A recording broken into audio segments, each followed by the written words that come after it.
How did the United States execute one of the most daring and high-stakes rescue operations deep inside hostile territory, while every second was being watched and every move could trigger a missile strike?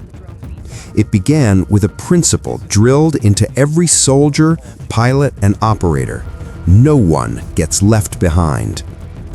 When an F-15E Strike Eagle went down, both crew members ejected into unforgiving terrain, but only the pilot was recovered immediately.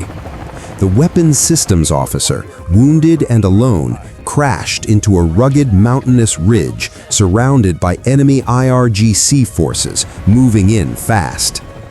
The CIA acted instantly, initiating a sophisticated deception operation designed to confuse the enemy and divert resources to the wrong location. Rumors spread that the WSO had already been recovered, forcing Iranian forces to chase shadows while American eyes tracked the real target. The officer, despite injuries and exhaustion, crawled, limped, and climbed over 7,000 feet, using his survival training to stay one step ahead. Every transmission of his beacon had to be carefully timed. Too often, and the enemy would pinpoint his location. Too little, and the rescue forces could lose him forever. Above, a massive air operation unfolded. Delta Force operators and SEAL Team 6 units were inserted in MH-6 Little Birds, armed to the teeth with miniguns and rockets, moving through narrow mountain valleys below radar coverage. Blackhawks loitered high, ready to insert additional teams, while A-10 Thunderbolts and MQ-9 Reapers patrolled above, ready to suppress enemy movement and provide constant aerial overwatch. Electronic warfare units jammed Iranian radars, creating a silent corridor for the operation.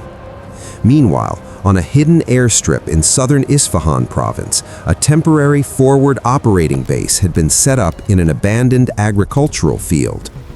HC-130J Combat Kings coordinated the assault from the skies, directing helicopter movements and controlling airspace in real time.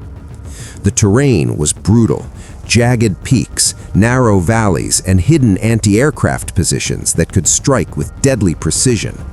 Every movement, every maneuver was a calculation between life and death.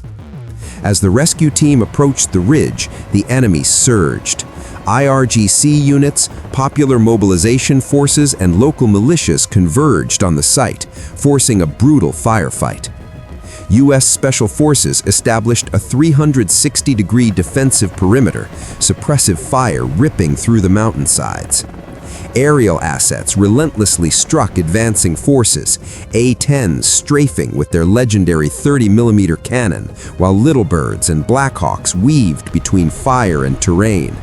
The WSO, battered and in shock, was finally reached. He was lifted into Pedro 11, an overloaded MH-60 helicopter, engines screaming as the crew struggled to navigate the jagged mountains. Pedro 12, covering the extraction, took heavy fire and suffered severe damage, forcing U.S. forces to destroy disabled aircraft on the spot to prevent sensitive technology from falling into enemy hands. With the C-130 overhead coordinating strikes, the helicopter surged through valleys and tree lines, barely clearing obstacles while enemy forces continued to advance. Every second was a test of training, technology, and nerves. Heat-seeking missiles tracked F-35s supporting the operation. Infrared sensors locked onto engine signatures, and countermeasures had to be deployed with surgical precision. Pilots executed high-G maneuvers while flares deployed, turning near-certain death into survival. The operation pushed the boundaries of stealth, air superiority, and tactical innovation. By dawn, Pedro 11 crossed into a rocky airspace. Battered, overloaded, and exhausted, the team had done the impossible. The WSO was alive. Every operator had returned. No one was left behind. The mission had demonstrated the full might and precision of American military doctrine, a combination of relentless courage, advanced technology, and unwavering commitment to every individual on the battlefield.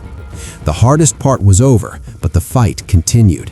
The F-15E crew still required a follow-up operation, and intelligence confirmed the enemy was already preparing countermeasures. The mountains had been conquered, the airspace dominated, and the principle of leaving no one behind reaffirmed. This was not just a rescue. This was American resolve, operational brilliance, and the embodiment of a battlefield creed that no one gets left behind, tested in the crucible of fire, mountains, and relentless danger.